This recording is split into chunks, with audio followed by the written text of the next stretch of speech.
All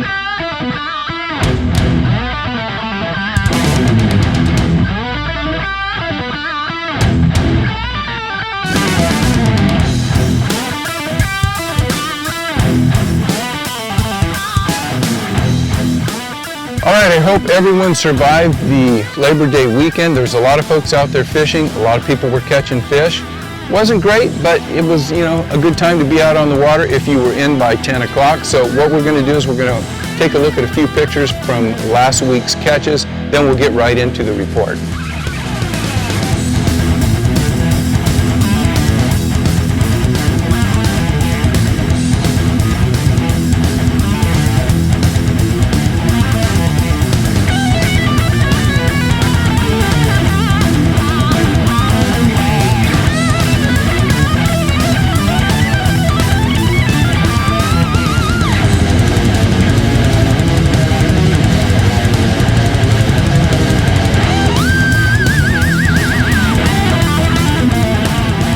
All right, thanks for joining me, guys. We are going to do the In Deep on the Delta weekly report for the week of September 5th.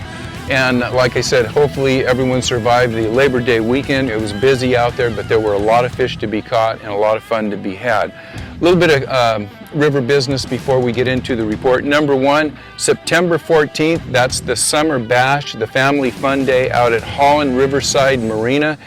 And they're going to have a couple tournaments going on. They'll have a panfish derby. I think they're going to have a kids fishing derby. And they're going to have the Lunker Tournament of Anglers TOC that day.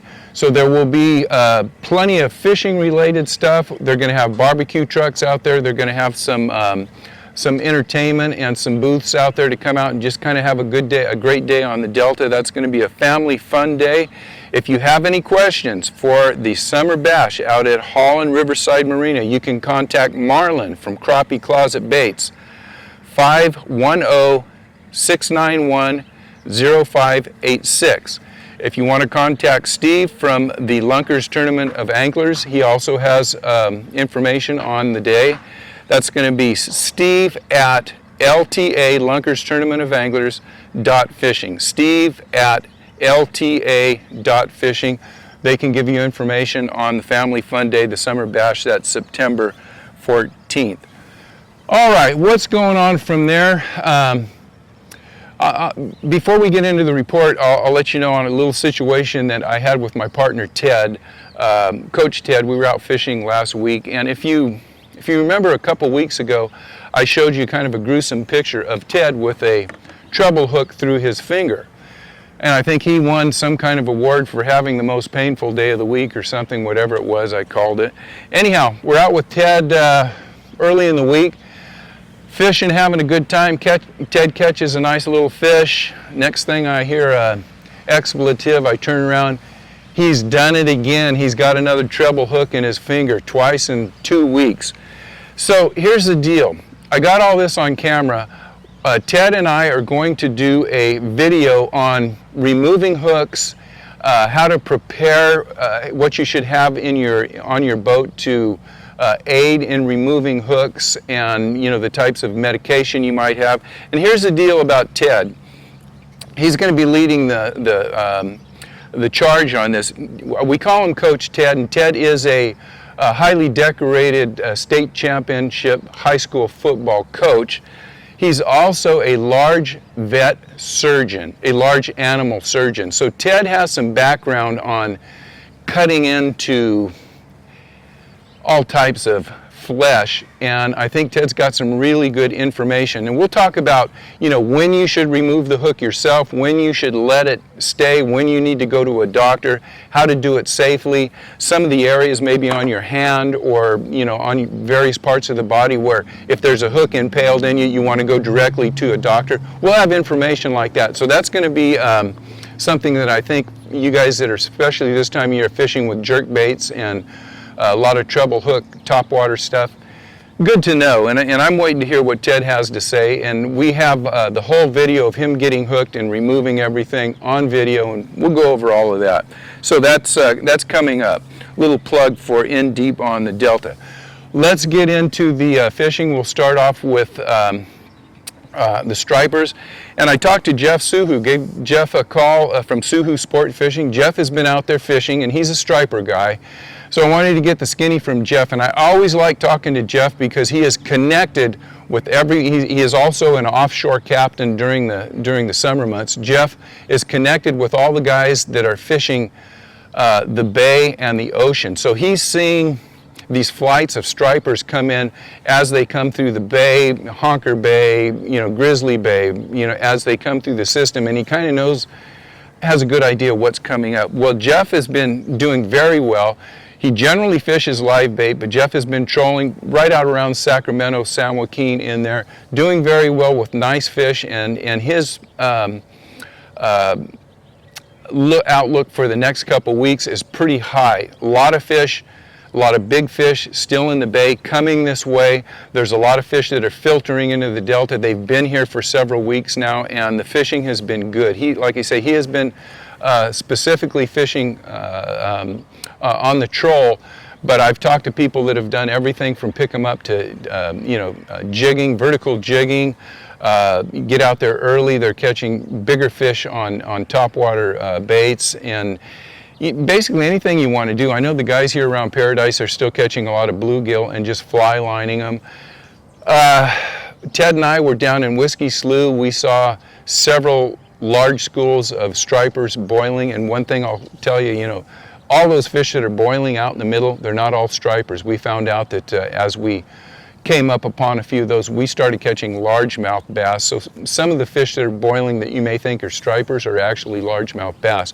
But they were up and down Whiskey Slough. My partner Chris, who was out hunting out on Bacon Island just a couple days ago, he was noticing big schools of striper boiling up and down, Middle River in that area around the Bacon Island Bridge. So there's a lot of striper in there. There's an awful lot of bait. The bait is shad.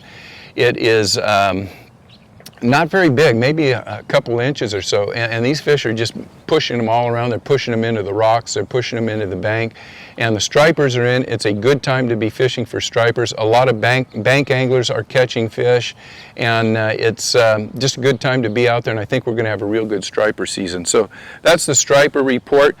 And I also, I'll throw in before I get into the bass, I'm out here at Paradise today. I talked to a couple of the spray boats that are just going in, and just talked to them about general information that they could give me. And really, they're going to be out here till the end of November spraying. And if you want to know their execution schedule, where they're going to be, what they're going to be doing, you can find that at the Boating and Waterways website. And if you just go under, vegetation spraying, you can get all the information you need on that if you have any questions. All right, let's get right into the largemouth bass and river conditions. So river conditions, about 70 to 72 degree water temps. I'm getting anywhere from 1 to 2 feet of visibility from my reports coming from the south. Central Delta, 3 to 4 feet. It really depends on the day. After this last weekend with a lot of boating traffic and stuff, there's some mud lines around there. The visibility isn't quite what it was a couple of weeks ago. But still, visibility is not a problem. Visibility out around Liberty is probably 2 to 4 feet, depending on where you're at. And it really doesn't matter whether you're from Liberty Island, North Delta, Central Delta, South Delta, Tracy. People are catching fish all over. It's not a problem of catching fish. It's catching the bigger fish. Baits are all over the place. It's basically junk fishing. There is a good frog bite. Most of the guys that I know that are catching fish on frogs, and a lot of the pictures I get where somebody's holding up a frog, you can see duckweed in the background. So I would say if you find a good growth of duckweed, you definitely want to throw a frog through that. The punch bite hasn't been great, or the guys that are catching fish punching aren't talking about it. So that's something that as I talked to the sprayers this morning, they seem to feel like they have a lot of the surface vegetation under control this year. And one of the things that I've been asking the guys that I know that do a lot of punching, if they're having trouble finding good punch water. Most of them are saying, yeah, you got to move around a little bit to find that good punch water. So maybe that's why the punching isn't so great this year. There's just not as much surface vegetation to punch. But moving on from that, if you have problems catching fish, and most guys are not having problems, throw on a jerkbait and don't pass up rock and trough. There is a good supply of smaller fish, along with some 14 to 15, 16-inch fish that are using those rocks to basically get all of these shad that we were talking about that are being pushed into the rocks and the banks from the stripers a lot of times. But the bass also are benefiting from that, because they can sit in that trough and, with all this bait, especially when it's being pushed into the bank, they could sit there and pick up the bait. So jerk baits in rock troughs are very good. I was out the other day, and I could say that it's been a tough early morning bite and a tough late evening bite. It's just not happening. The fish for me don't start biting until the sun comes up. I talked to Christian Ostrander, who has been out guiding quite a bit. And I believe I was out Tuesday morning. Christian was going out. He had said he had been out Monday evening, and it was just a tough bite. He was out the weekend, and the bite was very tough. Went out with my buddy David Lee, and David's a good fisherman. I know Christian and David fished all day, and they had trouble getting anything that was close to 2 pounds. Now, that was as the Labor Day weekend was happening. I do know that Christian was catching a lot of big fish, and I'm kind of bending over here, getting out of the sun. If I look like I'm crouching down here, it's because the sun's coming up, so we're going to make this quick. Christian was getting a lot of good fish up until the weekend, and as I talked to Christian, he said, just too much traffic. Everywhere he was going, there was, boats and running him off his spots. He was getting fish, good fish on topwater, fishing a lot of the flats, a lot of the protected area, a lot of the sunken islands where he would get in, and there wasn't a lot of skiing or boat traffic. Now, along with that, Christian is leaving to fish, I believe, the Mississippi River. He's going to have, I think, one more FLW tournament. He'll be fishing down there for the next week, and he's going to do a little fishing while he's down there. Within the next 3 or 4 weeks, he will be back, and then he will be back for the rest of the year, and he will be guiding. So I'll let you guys know when Christian comes back. Maybe we'll do an interview with him, and I'll let you guys know when he's available for guiding again, if you're looking to get a guide day with Christian. So with that, my fishing, yesterday morning, I think I had one good bite. I caught one fish about 3 pounds, started at about 4:45, and I fished till about 8. Caught about 15 fish. Most of them were dinks, and I could tell right away when I got out there. I think 3 of the first 6 fish I caught were not hooked in the mouth. They were just coming up and slapping at the bait. They were 12-inch fish. They were all caught, from the dorsal fin down to the tail. They weren't even eating. They're just coming up and slapping it. I don't know what the heck's going on with that, but it was one of those days where they were just playing around. They weren't eating. I was off the water about 8:30. Tuesday evening, I started getting reports that the guys that were fishing, through the day, they actually had a pretty decent day. They caught some fish. So it's just, a timing thing with the tide more than maybe the change of light bite. With that, if you're going out, we're going to have some hot weather during this next weekend, up to about 101, 104. Water temperatures may warm up a little bit. Nights the last week have been really cool. So this 72-degree water temperature, we're seeing the water temperature probably fluctuate a little bit. Nobody knows what that's going to do to the fishing. We've tried to predict this all year, and every time it looks like it's going to be great, it peters out, and when it's not supposed to be so good, it turns out to be good. The tidal coefficients for next week are not good. We're coming off the last week with some pretty good tides, and that's probably what triggered the bite before the weekend. The weekend killed the bite. We're coming off the weekend, the fish are resetting, and now our next set of tides coming are going to be very low coefficient. So I don't have a lot of faith that this next week is going to be real great fishing, but you're still going to be able to go out and catch fish.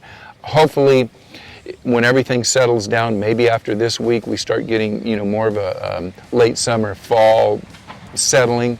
we'll start getting those bigger fish. I think it's going to happen. Until then, don't be afraid to go out and catch some stripers, and if you go out bass fishing, you're going to catch a lot of bass. It's just harder to find the bigger ones. So I want to thank you guys for tuning in, and we will hopefully see you on the water, but if we don't before next week, you guys go out, have a good time, and good luck.